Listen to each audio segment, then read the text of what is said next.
Legacy of Fire. Chapter 1. Embers Beneath the Soil. The town of Chamberlain had grown silent in the years since the fire. Silence that spread like rot. The scars of what happened with Carrie White had faded from the buildings, but not the people. Her house was gone, obliterated in an explosion of fire and rage, but the ground where it stood remained dead. Nothing grew there. The hollow, they called it now. No grass, no weeds, no birds overhead. A wound that wouldn't close. Emily Jensen stood at the edge of the hollows, boots sinking into the snow. She came here sometimes when the world felt too loud, which was often. Her fingers tingled in the cold, not with numbness, but with heat. She pulled her gloves off and exhaled. Her breath frosted, but her bare skin didn't shiver. She closed her eyes. Something was under there. At night, she dreamed of fire. She was 17 and had grown up in Chamberlain, but no one ever let her forget that her mother was one of those. Lillian Jensen had moved to town just before Emily was born, quiet and strange. Church every Sunday, curtains always drawn. She told Emily stories about angels and demons, but her eyes would drift to places Emily couldn't see. When Lillian died last year, she left behind a trunk full of journals and secrets. Emily opened the trunk 2 months ago. That's when the dream started. That's when the heat began. She pulled a notebook from her coat. It was Lillian's. Inside, pages and pages of scribbled writing, names, symbols, and drawings. The same three words repeated over and over in one entry. It runs red. Snow flurried around her as the wind picked up, carrying whispers only she could hear. She turned back toward town. Something was coming, something old. She wasn't ready. Back at her house, Emily found a letter wedged under her door. No name, just a symbol, two crescent moons and a single eye. She recognized it from her mother's journal. Inside was a folded note. You are not alone. Her hands flared with heat again, and the edges of the paper began to blacken. She dropped it, watched it smolder on her hardwood floor. The smoke curled in the shape of a woman's face. Not just any woman. Carrie White. Emily gasped. The face vanished. In that moment, she knew the story wasn't over and she was in it. Chapter 2. The Burning Vein. The following morning, the town felt different. Emily stood on her porch with a steaming mug of coffee, but the warmth didn't reach her fingers. They were still pink from where she touched the snow the night before. And even now, they gave off faint, undulating heat. The woods in front of her, where she walked the day before, buzzed with invisible static. The sky hung low and gray, thick with clouds that refused to snow. Emily's stomach clenched. Something had shifted. The hollow was no longer just a scar on the land, it was pulsing. She turned at the sound of tires crunching under the gravel. Aaron Holt's old Jeep pulled into her drive. He stepped out, disheveled, holding a worn leather notebook. I couldn't sleep, he said. I think I found something. Emily led him inside. Aaron spread the notebook open across her dining table. It belonged to Father Breyer, he said. Margaret White's priest. He kept notes on her, on Carrie, and others. Emily's eyes skimmed the pages. Names, symbols, Latin phrases. The further she read, the more the air in the room seemed to tighten. This one, she whispered, pointing. Eliza Thorne. Aaron nodded. Died the same night as Carrie. Her body was never found, and she lived 3 houses down from the Whites. Emily traced the inked name with her fingertip. The page warmed beneath her skin. Aaron noticed. Does that happen a lot? He asked. I used to think it was static or nerves, she replied. Now I'm not sure. They sat in silence until Emily's radio clicked on by itself. A burst of static, then a woman's voice. It begins again. Aaron lunged forward and turned the dial. Silence turned. They exchanged a look. Fear rooted itself deeper in Emily's chest. Later, they drove to the old church at the edge of town. Firebrier's old congregation had long since disbanded, the building now little more than a husk. Inside, dust choked the air. Sunlight poured through cracks in the boarded windows. Aaron stepped into the pulpit and found a hatch under the floor. It groaned open to reveal stairs descending into darkness. Emily hesitated. The air smelled of stone and old blood. You don't have to go, Aaron said. I do, she replied. They descended into the hidden chamber. The walls were lined with shelves full of journals, Bibles, and candles burned down to wax puddles. In the center stood a table, and on it, a single file folder. Emily opened it. Her mother's photograph stared back. Lillian Jensen. Beneath it, transcripts of interviews, recordings of dreams, accounts of electrical surges and voices, dates going back to the year before they moved to Chamberlain. She knew, Emily whispered. She knew what it was. What I was. Aaron put a hand on her shoulder. She was trying to protect you. A gust of wind blew through the stairwell. The candles relit themselves. Emily turned and for a moment saw a woman standing in the shadows. Not Carrie, not her mother, someone else, watching. Then she was gone. Chapter 3. The Reflection. Emily avoided mirrors for most of her life. There was always something wrong with them, a shimmer, a flicker. Once, when she was little, she swore her reflection turned away even though she didn't move. Lillian had thrown a blanket over every mirror in the house after that. Told her they're doorways, not windows. The mirrors were uncovered, and one was watching her. The reflection blinked, then smiled.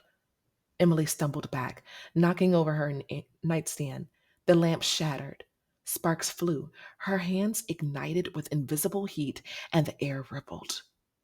The mirror cracked from the center outward. Then silence. She stared at her face, fractured, still. Nothing moved. Her heart thundered in her ears. She didn't sleep again that night. The next day, Aaron drove her out to the edge of Lake Miro. It was iced over, but cracks had begun to form along the shallows. Emily stood at the shore, wind whipping at her coat, and stared across the empty water. They used to say people drowned here, Aaron said beside her. Even when the water was calm, like something pulled them down. Emily turned. Why did you bring me here? He hesitated, then handed her another file from Father Breyer's archive. Inside were newspaper clippings from the 50s. Teenagers gone missing, a local girl who reportedly set the lake on fire. That girl's name was Thalia Groves, Aaron said. My my grandmother. She moved away from my father when my father was born, but she used to live on the same street as the Whites, just 3 houses down. Emily froze. You're telling me this now? I didn't know until I read this, he said. I thought I was just some grad student researching small town hysteria, but this goes deeper. I think there's a bloodline, a pattern. Emily stared down at her hands. You think you have powers too? Aaron gave a grim smile. Not yet, but I think we're connected. A sharp crack split the air. Ice at the center of the lake split wide. Steam hissed into the cold sky. Emily's skin prickled. Something was under there. That night, Emily couldn't stop thinking about the mirror. She returned to her bedroom slowly, cautiously. The glass was still cracked, but something else had changed. A symbol had appeared in the frost on the surface, the crescent moons and the single eye. She traced it with her fingers. The moment she touched the frost, was pulled in, not physically, mentally. Her vision blurred, the room tilted. She saw herself standing outside her body, while behind her a dark figure formed. A woman in a black dress, face scorched, hair floating like smoke. She didn't speak, but her eyes burned with silent warning. Then the glass shattered. Emily screamed, landing hard on the floor. Her head throbbed. The mirror was in pieces around her, but in the center of one shard was a single phrase scratched into the surface. She rises. The next morning, the town was full of whisper. A tremor had hit overnight, centered on the hollow. Lights had flickered. The air had smelled like sulfur. Emily and Aaron returned to the cellar under the church. Something was waiting for them. The floor had cracked, not just broken boards. Something had risen through the stone. A vein of black crystal, pulsing faintly, pushing up from beneath it like it was alive. Aaron crouched near it. Geological formation? He muttered. Emily touched it, and immediately her vision blurred. She was in fire. Her skin peeled, but she didn't feel pain. She saw Carrie again, only younger, sitting in a dark room, shaking, eyes glowing faintly. Then she saw Margaret, praying, screaming, cutting herself, and something in the corner of the room, a shadow with no face, whispering. When Emily snapped back, she was gasping. Erin caught her before she collapsed. I saw it, she said. Something fed her, something in that house. Erin was pale. Maybe it never left.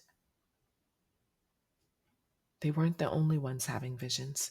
Word had spread of strange occurrences, kids waking with nosebleeds and burned sheets, a woman in the market freezing everything she touched, an old man who'd begun writing in tongues. Emily met one of them that afternoon, a girl about her age, lean and quiet, named Maris. She had burns on her palms and her eyes that shimmered gold in the right light. We're waking up, Maris said. The ones tied to this place. We're hearing the call. What call? Emily asked. Maris looked toward the hollow. She's not the one you should fear. Carrie was a warning. Not the beginning, not the end, just a spark. Emily felt the heat pulse through her chest again. The hollow glowed at night now. She had seen herself, and others had too. One by one, people were being drawn there, not just those with power, everyone, as if the land itself had started to hunger. Aaron started making a map, tracking each incident. The cluster of names in the hollow grew thicker by the hour. He circled 5. There's a pattern, a pentagon. Emily saw it too, at the center of the pentagon, the exact spot where Carrie's house once stood. The mirror had warned her. She rises. But it wasn't about Carrie. On the third night, Emily had the dream again. She was in the cellar alone. The woman from before stood by the altar, her face hidden by shadows, but now she spoke. You were born to open the gate. Emily shook her head. I don't want this. The woman reached forward, touched Emily's chest. Wanting is irrelevant. Blood remembers. Blood obeys. Emily looked down. Her hands were on fire, but it didn't burn. Behind her, dozens of people stood in a circle, eyes glowing, mouths silent. Then she awoke. It was a knock at the door. Emily rose, shaky, and opened it. Aaron stood there. You need to see this, he said. It started. He led her outside. Smoke rose from the hollow, not fire, just smoke, thick and black. A low hum vibrated through the ground. Emily pressed her palm to the soil. It felt like breathing. We're out of time, she whispered. From behind them, someone spoke. You're right. Emily turned. It was the woman from her dreams, and she was no longer just a vision. Chapter 4. The Gathering. The woman from Emily's dream stepped into the light. She looked human, but barely. Her skin shimmered faintly like blackened glass, scorched and cracked in places as if she had emerged from a furnace. Her eyes were bottomless and her hair coiled in the air as though submerged in water. The snow around her hissed and into steam. Emily stepped back, shielding Aaron with her arm. Who are you? The woman smiled softly. My name is Ilara. Aaron moved beside Emily, tense. You're, you're real. I am what your ancestors feared, Ilara said, voice like smoke and thunder.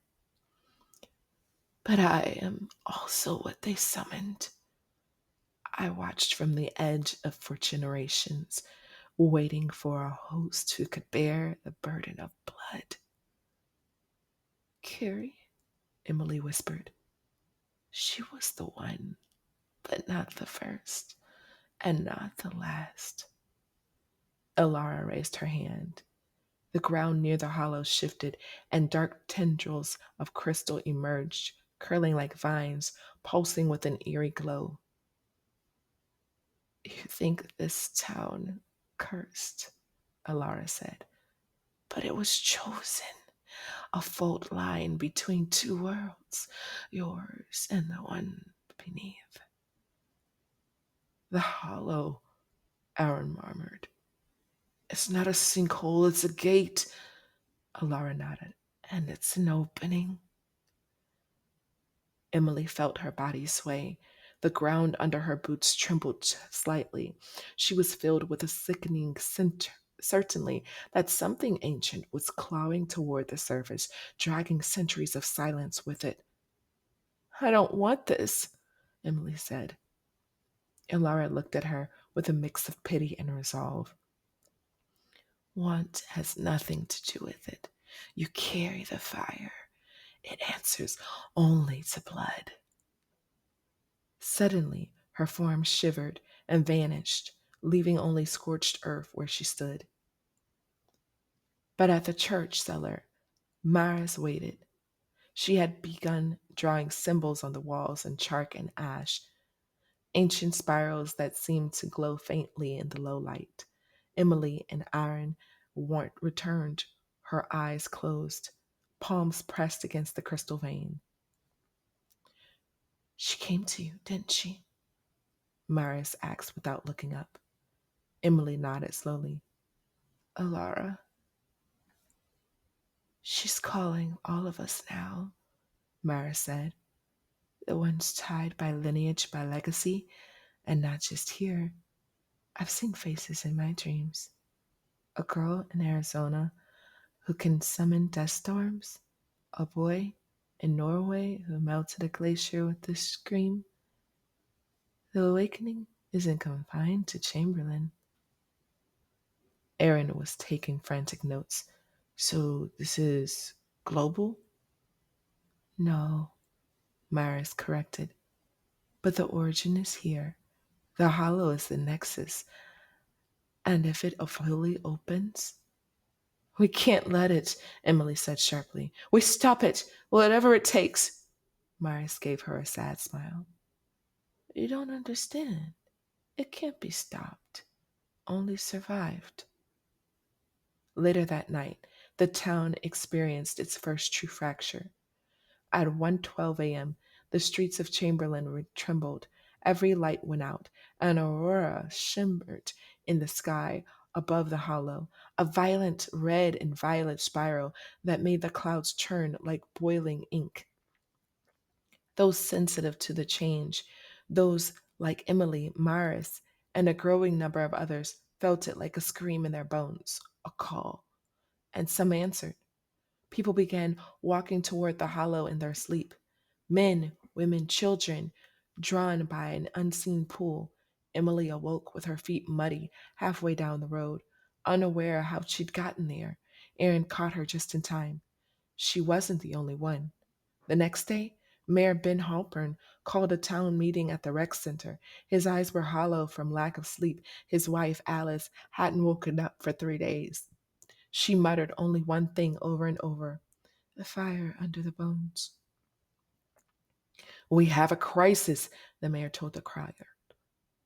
There's something wrong with the ground, with the people. We need answers. Emily stepped forward. I have some. Gasp rippled through the room as she told the truth, or as much of it as she could, about the visions, the symbols, the patterns, about the others awakening across town. This isn't just tremors or gas leaks. There's a force beneath this town, and it's waking up. A silence followed, then a scream. One of the townsfolk, a teenage boy named Kyle, fell to the ground convulsing. His eyes burned white. The skin along his arms crackled and split, revealing glowing veins of red. The others stepped back. Emily stepped forward. Kyle looked at her, trembling. She's coming. Then he passed out cold. In the days that followed, Chamberlain changed. People locked their doors at sundown. Strange auroras continued to swirl above the hollow. Every day, someone new began showing signs, small acts of telekinesis, pyrokinesis, visions. A group formed centered around Emily. They called themselves the Kindled, survivors and descendants. She, Aaron, Maris, and now Kyle among them. They met in the secret beneath the church, drawing maps, making plans, trying to figure out how to delay or divert the gate. But the pull was growing stronger. Elara appeared again, this time in the chapel. She emerged from the shadows as the stained glass behind the altar glowed unnaturally bright. The air turned to heat. You resist because you think this is a curse, she said, voice rippling. But it is a return, a restoration. Before there were churches or schools or borders, there was the fire. It gave power to the old blood. Then it was buried, feared, forgotten. Emily stood shaking. You want to burn the world? No, Elara replied. I want to free it. She vanished again, leaving a single ember burning on the altar. Aaron stared at it. She's more than a spirit. She's a force of nature, and she's only getting stronger. The hollow cracked wide on the 5th day. An explosion of light and sound, smoke blanketed the town. Emily stood at the edge of the pit with Aaron and Marius beside her. Inside the crater was no longer just earth, it was glowing red stone, pulsing, moving. From deep within, a hum like chanting, a heartbeat that didn't belong to anything human. Aaron whispered, It's a mouth that wants to speak. Mara stepped forward. We need more time. Emily turned to her. Then let's give it what it wants, just not all at once. The plan was dangerous.